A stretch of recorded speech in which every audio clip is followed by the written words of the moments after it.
네, 시청자 여러분 안녕하세요. 주식상담 전화, 주상전화 2023년 마지막 거래일에 인사드립니다. 여러분들의 영의정 아나운서 김세영. 네, 아나운서 권자윤입니다. 네, 오늘 또 시장이 마지막 날이어가지고 네. 뭔가 조용할 줄 알았는데 다행히 좀 외국인 기관 수급이 들어오면서 코스피가 무려 1% 넘게 올랐고 네. 코스닥도 0.79% 상승해주면서 좀 기분 좋게 마감이 된 것 같아요. 맞습니다. 2023년 한 해 동안 코스피 지수는 무려 18% 넘게 상승했고요. 또 코스닥 지수도 27% 넘게 상승했는데 뭔가 수치적으로만 본다면 나름대로 좀 선방했던 한 해가 아니었나 싶어요. 그러니까요. 그런데도 내 종목은 왜 안 가나 네. 고민되시는 분들이 정말 많으실 것 같습니다. 그럴 때 저희한테 또 사연 보내주시면 되는데요.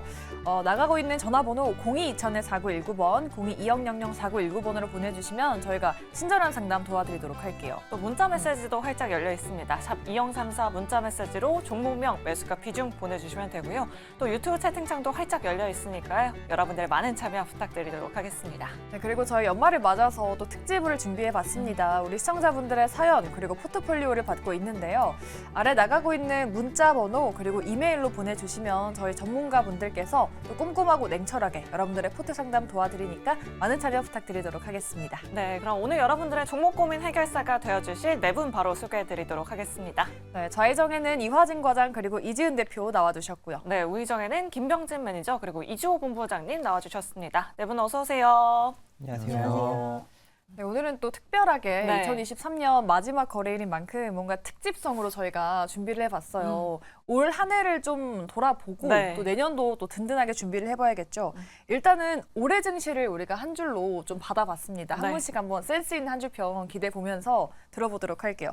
먼저 이화진 과장님은 올 한 해 좀 어땠다고 보시는지 한 줄로 한번 들어볼까요? 네, 일단은 뭐 분위기 장세에 휩쓸리기 쉬운 장이라고 제가 일단 선택을 했는데 물론 상반기 때 2차 전지 물론 에코프로 많이 보신 분도 계시겠지만은 160만 원, 150만 원대에서 사실 그쪽에 매물대도 많이 쌓이신 분도 많습니다. 또 그 다음이 또 HBM 이슈가 나오게 되면서 뭐 이스페타시스, 한미 반도체 근데 이것까지 따라가려고 했더니 또 고점에 몰리신 분도 많고 그렇기 때문에 시장에서는 물론 이게 충분히 시장 성장성은 있다라고 하고는 있지만은 그만큼 시장 자체가 조금 선반영되는 부분이 없지 않아 있었기 때문에 사실 저도 이제 많은 이제 고객들을 만나보거나 얘기를 하신 분들을 특히 주상전에서도 전화하시는 분들 얘기를 보시면은 대부분 고가에 몰리신 분들 생각보다 많기는 합니다. 결국에는 시장이 물론 천천히 올라가면 얼마나 좋겠냐마나는 결국 트렌드 자체가 그렇게 뒤바뀌게 되면은 그만큼 수급 자체도 뒤바뀌는 시장이었기 때문에 어떻게 보면 올해는 좋은 장, 어떻게 보면 올해는 어려운 장이라고 좀 말씀을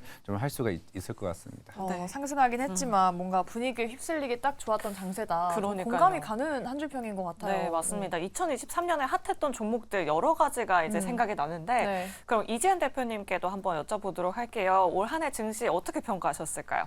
올해는 좀 울고 웃었던 한 해가 아닌가라는 생각이 좀 드는데요. 네. 뭐 2차 전지라든지 반도체 관련해서 수익을 크게 보신 분들도 계시긴 하겠지만 시장이 8월 달, 9월 달, 뭐 10월 달 한 3개월 정도는 진짜 언제까지 하락할 거야라는 생각이 들 정도로 계속 밀리면서 매일매일 좀 힘든 시간들도 좀 우리가 겪었던 한 해가 아니었던가 생각이 드는데요. 뭐 항상 그랬듯이 주식시장은 뭐 계속 가만히만 있을 수 없기 때문에 우리를 굉장히 마음을 들었다 놨다 하는데 아마 내년에는 올해보다는 좀 더 좋을 수 있는 시그널들이 많이 나오고 있기 때문에 올해보다는 웃는 날들이 더 많은 한 해가 되지 않을까라고 좀 예측을 조심스럽게 해보고요.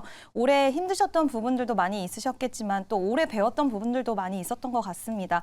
울고 웃었던 한 해였지만 2023년은 2024년은 웃는 한 해가 되었으면 좋겠습니다. 네, 올 한 해 정말 다사다난했죠. 네. 뭐 울고 웃었지만 내년에는 좀 웃는 날만 많았으면 그러니까요. 좋겠다. 그런 생각이 또 드네요. 네, 또 상고하고였으면 참 좋을 것 같습니다. 그러네요. 네, 그렇다면 김병진 매니저님의 증시 한 줄 평도 들어볼게요. 2023년 증시 어떻게 평가하실까요? 저는 약간 좀 감성적인 부분을 넣어서 네. 네, 잘했고 잘하고 있고 잘 될 거다라고 이렇게 또 한 줄로 평가를 했어요. 네. 드라마 대사 같네요.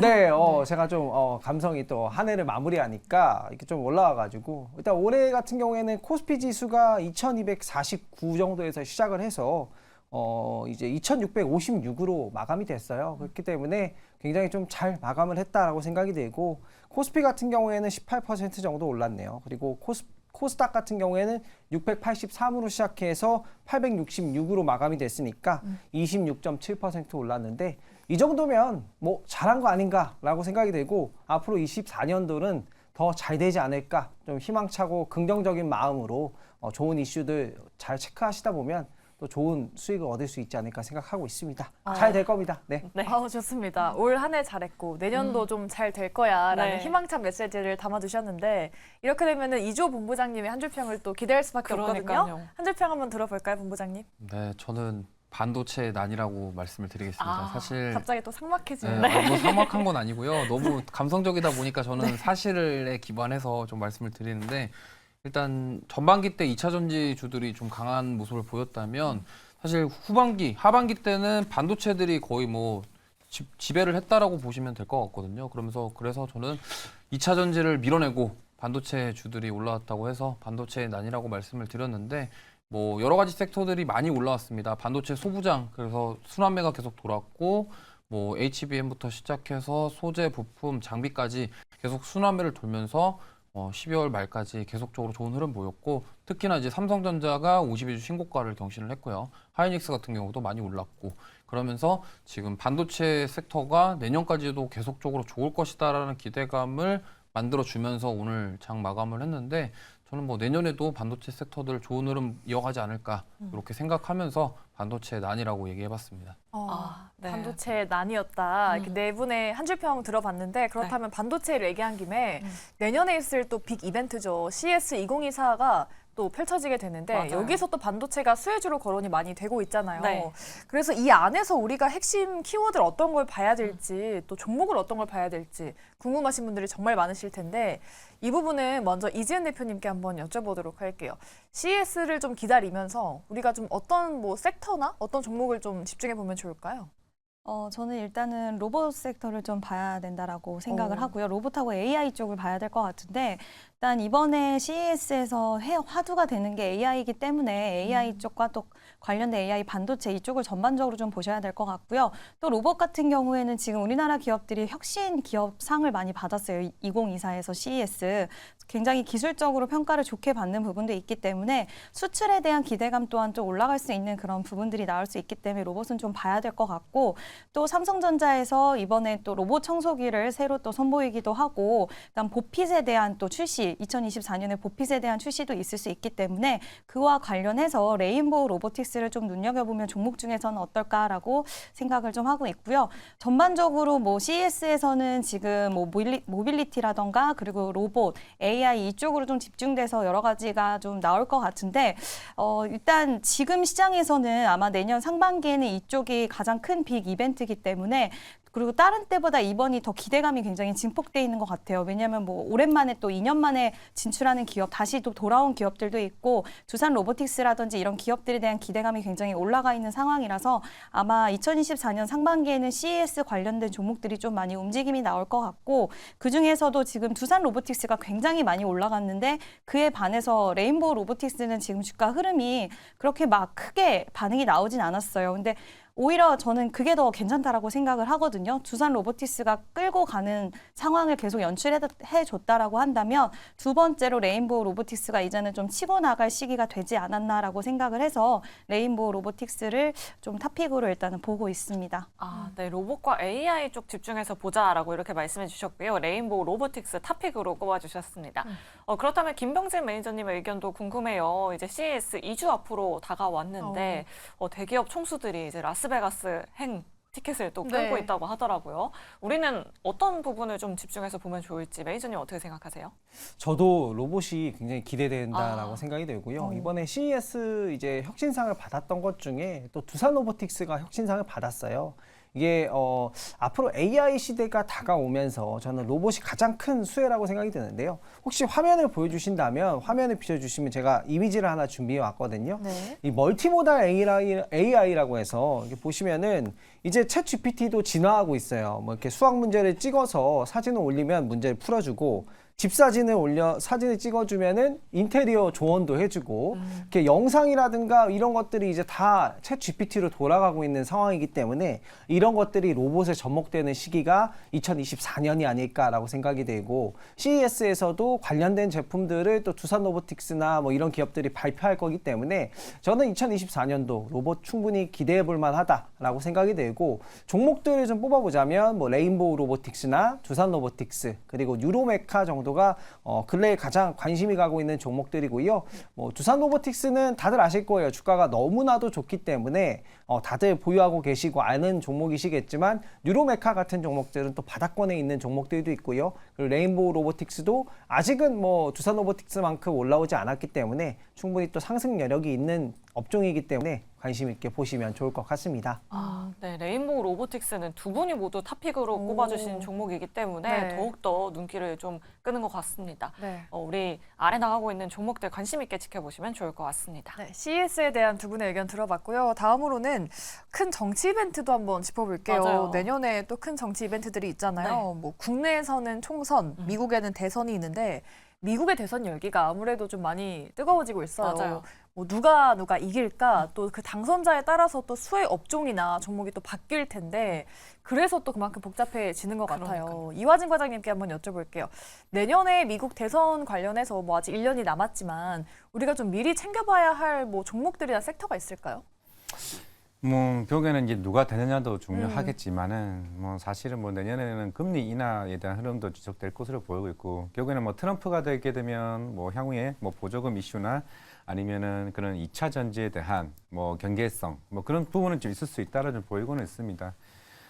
결국에는 물론 이제 11월 한 6일쯤에 이제 대선이 이제 준비 중에 있고 사실 뭐 어느 정도 한 3, 4개월 전에는 사실 어느 정도 시장은 좀 윤곽은 좀 보일 것으로 보이고 있고 만약에 바이든 쪽에 대한 이런 민주당이 계속 지속된다라고 하게 되면은 물론 올해 작년 같은 경우는 좀 금리 인하 시기가 아니었고 올해 만약 금리 인하 시기였다면은 이제 신재생에 대한 에너지에 대한 추가적인 상승은 계속 꾸준히 좀 나올 수 있을 것으로 보이고 있고 가장 중요한 거는 제약바이오 헬스케어에 대한 약가 인하 이슈가 좀 되지 않을까라고 생각을 하고 있습니다. 결국에는 그동안 약가에 대한 부담으로 인해서 좀 주가가 굉장히 빅파마들 업체들이 조금 지지부진했던 측면이 있었던 흐름에서 만약에 트럼프나 이런 이슈가 된다라고 하게 되면 그런 환경 관련 이슈나 이런 제약바이오 관련 이슈들이 좀 시장에서 크게 주목받지 않을까 생각을 하고 있습니다.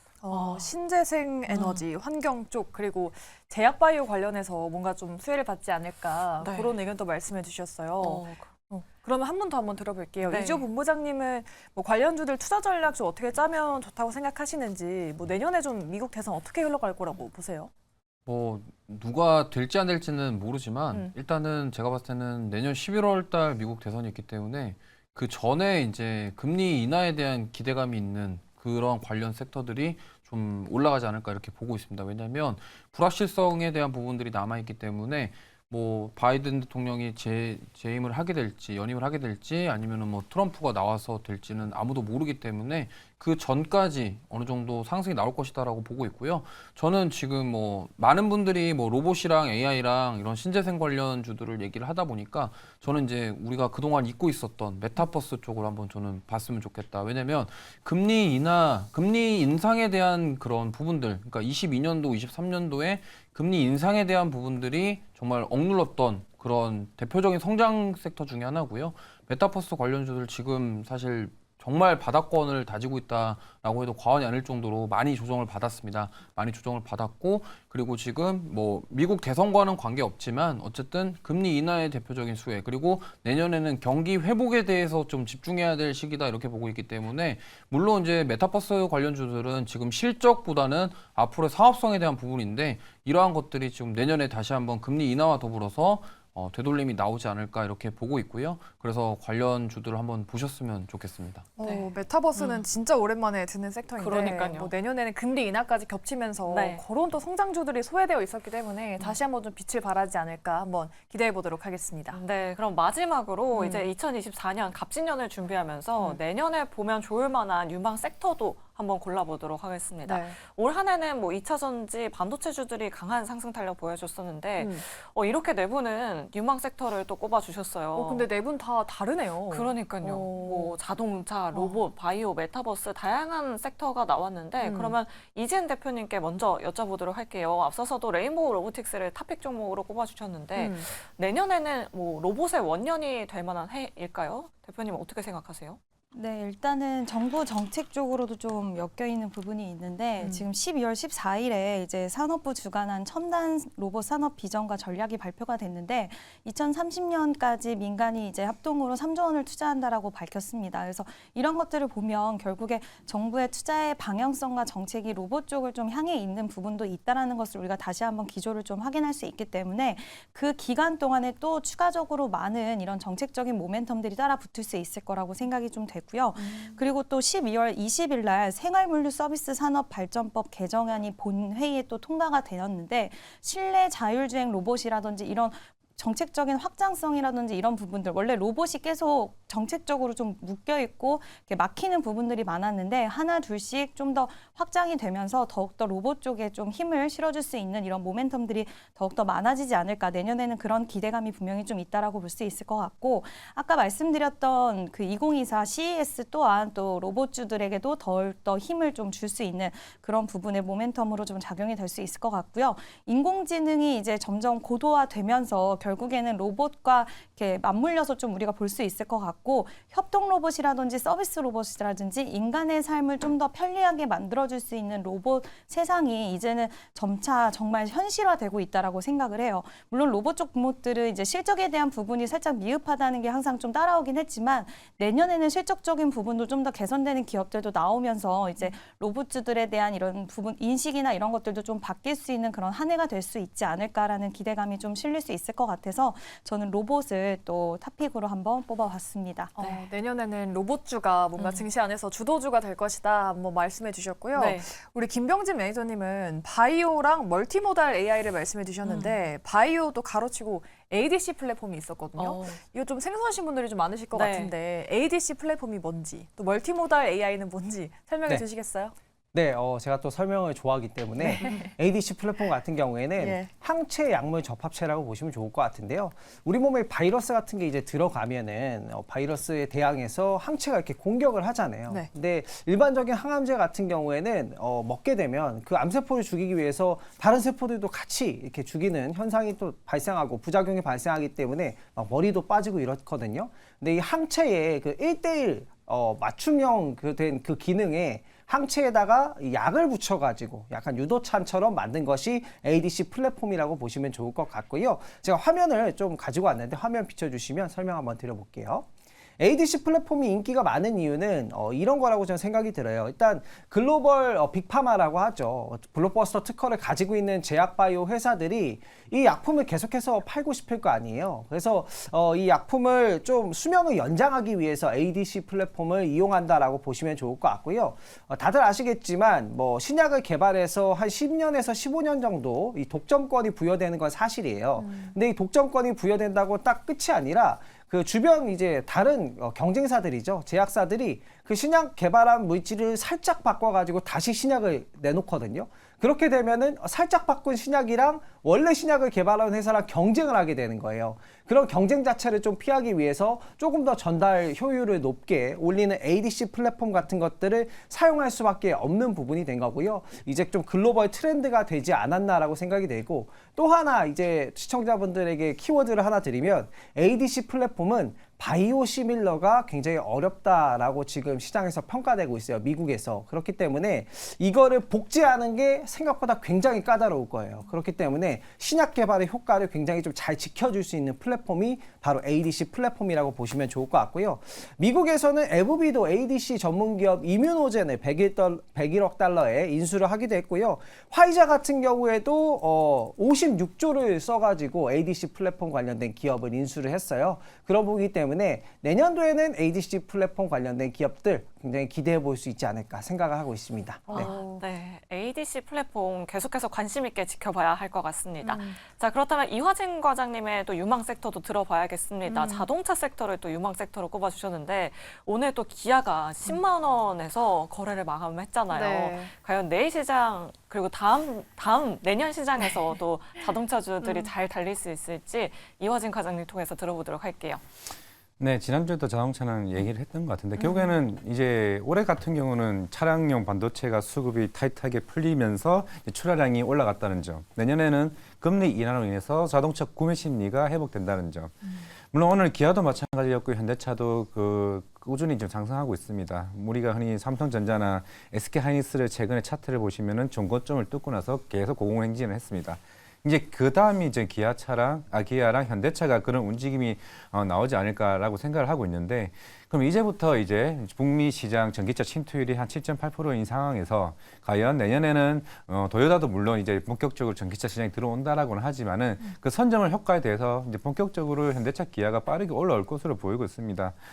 결국에는 지금 아이오닉 7도 마찬가지겠고 지금 이제 기아 관련된 전기차 라인업도 본격적으로 내년부터 이제 성장세에 이제 가도기로 들어가지 않을까 생각을 하고 있습니다. 내년에 한 조지아 공장이 하반기 때부터 본격적으로 가동이 되기 때문에 그렇다면은 출하량 자체가 더 빨라진다는 점에서 북미 시장 점유율이 굉장히 커질 수 있을 것으로 보이고 있고, 최근에 중요한 이게 보통 일반적으로 이제 유럽이나 특히 인도 시장을 좀 많이 눈여겨보고 있는데, 특히 아시아 시장에서 도요타에 대한 점유율이 계속 줄어들고 있습니다. 그만큼 트렌드를 좀 못 따라가지 않았나라는 생각을 하고 있는데, 결국에 현대 기아차가 테슬라와 함께 아시아 시장을 조금씩 점유율을 늘려간다라고 하게 되면은 물론 올해도 역대급 실적이 나오긴 했지만은 내년에도 훨씬 더 가파른 성장세를 유지하지 않을까라고 생각을 하고 있기 때문에 최근에 뭐 단기적 반등이 나온 건 부담스럽다 할 게 아니라 결국에는 이미 우리가 2020년도에 애플카 이슈로 올랐던 기아나 이런 현대차 같은 이슈에서 벗어나서 실제 실적으로 주가가 지금 올라오고 있다는 점을 좀 감안을 했을 때 내년에는 무조건 자동차, 전기차 관련해서는 충분히 특히 MS 2위긴 하지만 북미 쪽에서 조금 더 성장해서 테슬라와 격차를 크게 줄이는 좀 한 해가 되지 않을까 생각을 하고 있습니다. 워낙 또 여러 가지 이벤트나 섹터들을 또 저희가 또 꼽아주셔가지고 좀 풍성하게 대응 전략을 만들 수 있을 것 같습니다.